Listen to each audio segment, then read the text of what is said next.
I believe in God the Father, creator of heaven and earth, is the briefest and most direct way of confessing all that has been discussed in this class.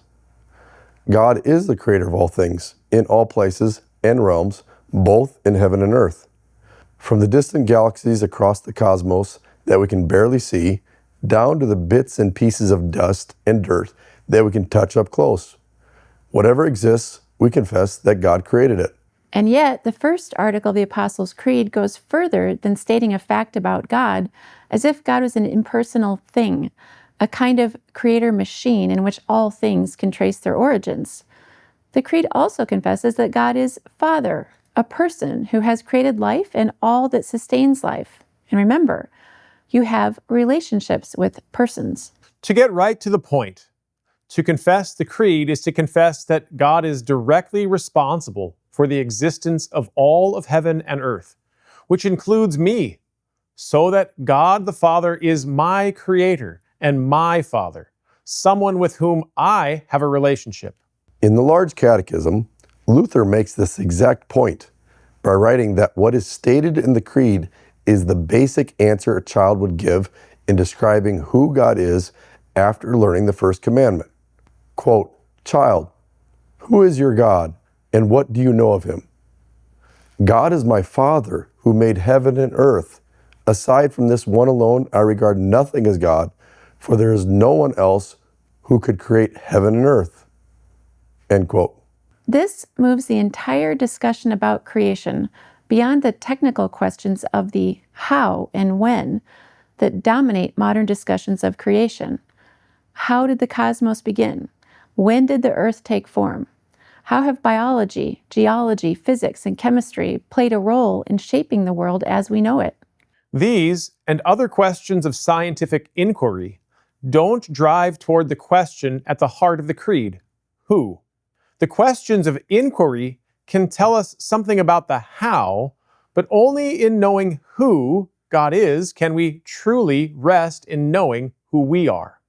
God is our creator, which means that we are his creatures. God is the Father, and so we are his children. We have a relationship with the Creator. In this confession, therefore, we come to know that the workings of the cosmos are not our responsibility, but rather God's. God is the creator, provider, and sustainer. We are his creatures, the receivers, and the ones who live by God's gifts. Luther's explanation in the Small Catechism puts it this way: I believe that God has created me and all that exists. He has given me and still preserves my body and soul with all their powers. He provides me with food and clothing, home and family, daily work, and all I need from day to day. God also protects me in times of danger and guards me from every evil. All this he does out of fatherly and divine goodness and mercy, though I do not deserve it. The first article is so simple and brief that people often mistake it for being of little value. Yet in truth, this confession places the Christian in his or her right place in the world. Because believing this article in the heart means that you no longer believe that you need to find, create, or sustain your own life.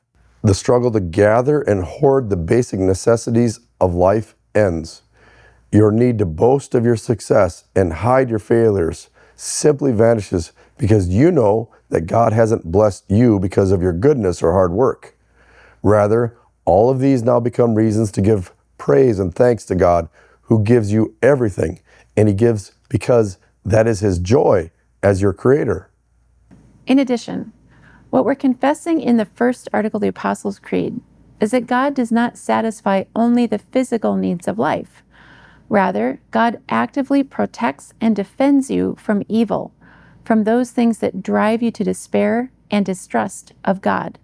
Because just as God created in the beginning by his word, so too now does his word continue to create and to provide all that is needed to sustain life. God's word gives you his favor, keeps you in his grace, and promises that his blessings will be provided daily.